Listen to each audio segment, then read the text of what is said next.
So that's number one. Don't collect your first dollar until you do that. You just graduated from cosmetology school, you've gotten your license, you are ready to start doing hair or nails or facials, whatever it may be. You're ready to roll. And so you've got your license. What now? How do you start? Because you're going to be making money. Like, they are going to be making money. So now, what are the things that you need to know for the next steps? So Debbie, I just started, and what do I need to do before I even make my very first dollar? So that's a really good question. Like, we have our license, so we are legally able to do hair, but there's other things business-wise in the accounting and tax world that we have to deal with before we can make that first dollar. So one of the things you want to consider is you may or may not want an EIN, which is a federal ID number. We have another video that specifies how to get one and why you might need one, but let's talk about it just for a second. You might need a federal ID number if you're going to sell products. So you want to sell that shampoo, you maybe want to be able to sell a makeup. You've got to have an EIN first, because then you have to go to the state and you have to get a state retail license. Every state is different. I'm not going to get into what you have to do per state because that could be exhausting. Check with your state because you may need that state ID number for your retail license, and you very well may have to charge sales tax. You're not charging sales tax on doing hair or nails, but if you're selling them products, so they're buying shampoo from you, make sure you get that. So that's number one. Don't collect your first dollar until you do that. After you get that EIN, or even if you don't, I still highly suggest setting up a bank account. A separate bank account just for your income from your business. So you deposit all your money that you collected from doing hair or whatever it is, you deposit it there, and then you're gonna pay out your expenses from that account. That's gonna make your life easier. So at the end of the day, when it's December 31st, you wanna start getting stuff together for your taxes, it's all in that one bank account. It's much easier. And then there's always that side note of what if you get audited, and you wanna make sure that you have that separated out into a separate bank account, because it makes the auditor's life easier and your life easier. And that sounds like you would be able to keep a better track of your income expenses, like how your business is doing throughout the year if you have your own bank account. Yes, makes life much easier, because if you decide at that point, well, I think I might want to use QuickBooks Online, well, you can connect that bank account and know that everything that's downloading from QuickBooks or from your bank account into QuickBooks is all for your business, and you're not having to separate your personal expenses. You went to the movies last night. That's not a tax deduction. So you want to make sure that that's not even in there, because you're going to pay that out of your personal bank account. Right. So you touched on sales tax. If you're needing to pay sales tax, like, how do I know if I need to pay sales tax? Sales tax world, it's its own creature. It's not income taxes. It's not payroll taxes.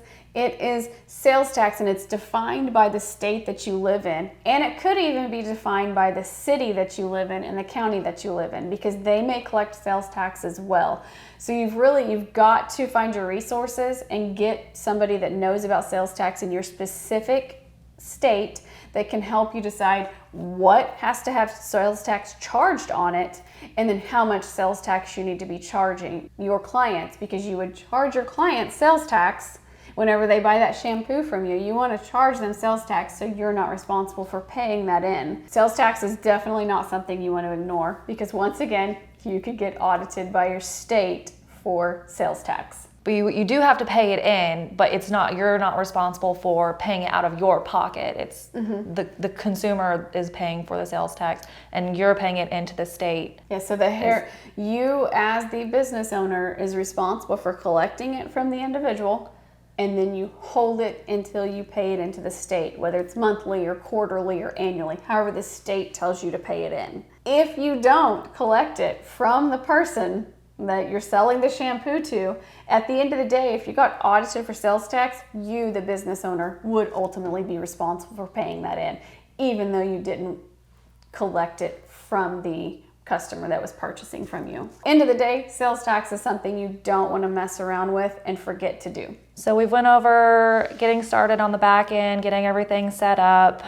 We talked about sales tax, and then the next, your day-to-day expenses. What should I track and keep track of as far as when I'm doing my daily operations? Yeah, so this is something that especially new business owners are like, I have no idea what it is I can deduct off of my income that I've earned to help me save in taxes. So one of the biggest things, like for focusing on people that are doing hair or nails, is your tools and supplies. So as a hairdresser, you're buying hair color, you're buying scissors, you're making sure that you have all of that available and you're using it, you're not just reselling it. So that is a deduction. Those are your supplies that you have to have in order to operate your business. Other things is not necessary, if you have a uniform, just your clothing would not be a deduction because you can wear those clothes anywhere. But if you did have a uniform that you wore every day, even your smock that you would put over you while you're coloring hair, that is a deduction. Other expenses that you may or may not consider, just depending on whether you're renting a booth or whether you're actually have your own building that you're renting on your own. So you may, if you're renting your own building, you may have utilities, insurance that you have to pay for that building. Other things to consider is if you're advertising for yourself. Every new hairdresser definitely wants to have that advertisement. One thing that some people may think is not a deduction, but it is if you're paying Facebook to advertise for you. That's a deduction. That's a common deduction that a lot of people are using these days. Other things, if you're collecting your payments through a credit card processor, you have to pay those credit card processor fees. Those fees are a deduction at the end of the day because you are paying them out. Your cell phone, a lot of hairdressers, they don't have a separate line just for their business. They use their own cell phone these days. You're just calling them personally. That is a deduction as well because you have to have that in order for people to make appointments with you. Another thing that would be a deduction is your state license. Whether you have to have a license to be able to cut hair, then that license is a deduction as well. Going to classes, I would like for my hairdresser to make sure they stay up to date on the most trendy ways to cut your hair, and they attend classes for that, and that costs money, so that's a deduction that you can take as well. We touched a little bit whether you were renting a booth or whether you were renting a building on your own. If you're renting a booth, that booth rent is a deduction. One key thing in that booth rent is if you're paying that booth rent to someone else, which you would be, then you would want to issue them a 1099 at the end of the year if that booth rent was over $600. Check out our other videos on how to issue 1099s or who exactly needs one and what kind of 1099 they need. Business use of home. If you are a hairdresser or you do nails or you do facials, it's not uncommon to see that done out of your home. Normally it has to be a separate entrance, it has to be a separate place. That's defined by your business license, which has nothing to do with taxes.